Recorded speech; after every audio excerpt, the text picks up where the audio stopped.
If the brain could talk. 3, 2, 1.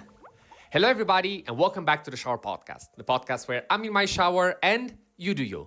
I'm your host, Chip, and I would like to welcome you officially to the last mini-series of the Shower Podcast project. Since we are so close to my desired goal of 365 days of consecutive podcasting, I thought to make it special. And I realized that throughout this year, something was missing from the podcast. Usually on podcasts, you have guests, but due to logistic problems, as you can see, my shower is not that big. We didn't have a chance to have guests on the podcast. But while thinking about all the things that we have discussed, there is somebody that could be part of our podcast, even though we will have to work with a bit of imagination. As you have seen from the title, this mini-series will be named "What If the Brain Could Talk?"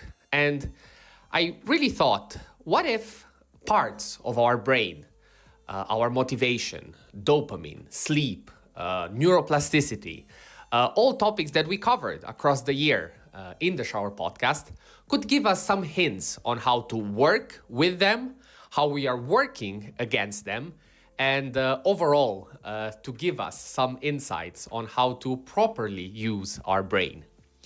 Here on the screen right now, you will see the list of all participants, and also one of them will be highlighted. This is because this series will run over 7 episodes, and each episode will have a certain guest on the show. I deliberately didn't want to use AI for the voices. Let's say I still wanted to make it sound like all the other episodes of the Shower Podcast. So when the guest will be talking, you will hear a slight difference in my voice. I hope that you'll be able to enjoy it and that it will make it a bit fun and different to listen to. And overall, I believe that it was the right compromise. Having said that, that was all for today. Thank you very much for listening. If you made it so far and overall want to give a last push to the Shower Podcast, remember the liking and subscribing really mean a lot for me. And having said that, I will leave you directly with the interview and enjoy the episode. Thank you very much for having me, especially as the last guest from what I've understood. I'm neuroplasticity. It's basically the reason you're not the exact same person you were 5 years ago. People talk about me like I'm a motivational poster. Rewire your brain, they say. But I don't think it fits the slogan.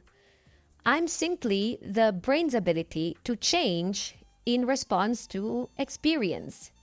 And that change can show up in how connections behave, how networks recruit, and even in measurable structural shifts. So you're telling me my brain is editable. That's reassuring. And it's also a little concerning because I've definitely fed it some absolute nonsense from time to time. Yes, it's definitely editable, so that part you can slowly, maybe, remove. The important bit is that this is not infinite, it's definitely not instant, but it can be very meaningful. One of the cleanest demonstration is skill learning. There's a famous MRI study where adults learn to juggle. And researchers saw train-related changes in brain areas involved in processing complex visual motion. What I specifically like about that study is that it's not mystical. It's training, it's measurement, and it's change. And the most important bit, it's also honest. Some of those structural changes were transient, which is a polite way of saying use it or lose it. Yeah, it comes with a mixed bag of feelings because on one hand, your brain is saying, congrats, you changed your brain, fantastic. But then at the same time, you also receive the message, stop practicing it, and it fades away. It's kind of brutal, isn't it? Well, yeah, it can sound brutal, but I would just say that it's realistic. Let me give you another example. There is another classic research done in navigation.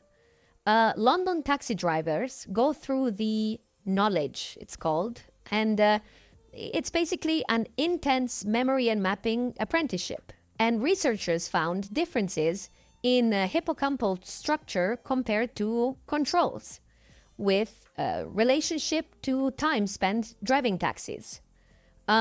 So there is a direct correlation between the two things. It's not magic. In easier terms, they became good at driving, not lifting heavy weights. Okay, I can see that happening, but say, for example, that I would keep getting lost in Zurich.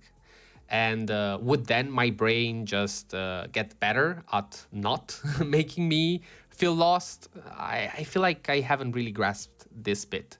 The brain respects effort when it's specific and repeated. So you had the repeated part, but it wasn't that specific. And that's a big thing people miss. You can't train everything with one generic habit. Plasticity follows the circuits you actually recruit. When you practice something constantly, the brain starts optimizing that pathway, sometimes by strengthening synapses, and sometimes by refining which neurons fire together. And increasingly, we also understand that learning can involve changes in white matter. So, again, if I had to put it in simpler terms, it's not that you're just improving the roads. You're also asking to better the timing and the way that the information actually travels. Okay, I think now I got it. People act like the brain is a simple set of cables you rearrange. But you're telling me it's also the speed, the routing, the efficiency, so basically the whole infrastructure. Exactly. And here's the part that keeps the conversation grounded. Plasticity has and needs a direction. It doesn't just upgrade you. So if you want to get better at repeating, you have to repeat. If you want to practice focus, you have to focus. And if you practice interruption, you get better at interruption. So you have to pick very well what you're trying to do and not expect that one random action will improve something else. Okay, so we should definitely pay attention also to those activities that we don't really like distracting. I can think of doom scrolling or anyway, any kind of thing that doesn't align with our needs. We need to be careful because you're saying that also that is training, right? In a sense, it was. It was exposure plus repetition.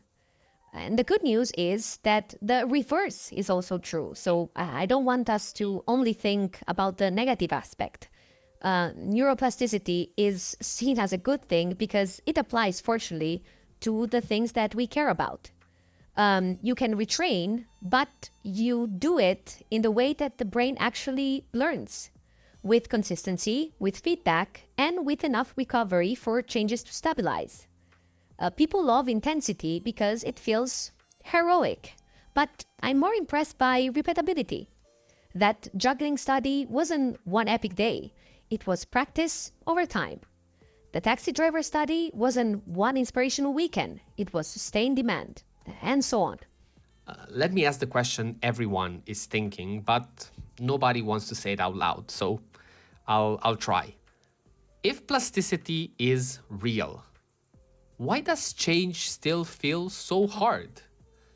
If it's wired in our brain, if we have it there, why do we struggle so much? I see where you're coming at, and it can feel daunting if you're not within the system. But this is something that has been mentioned by many of my colleagues that were here on the podcast. Change has a cost. The brain is trying to balance stability with flexibility. It wants you to learn, sure, but it also wants you to remain you. So that means early change often feels awkward, effortful, and slow because you're asking the system to invest energy into a path that isn't efficient yet. And it requires a lot of energy. You could kind of see it as a bribe. You have to make the brain very interested in what you're proposing in order to take it seriously. And therefore, the moment you stop, older pathways are still there, waiting like well-worn shortcuts. And that's why you relapse into old habits, and it feels so automatic. It's not a failure.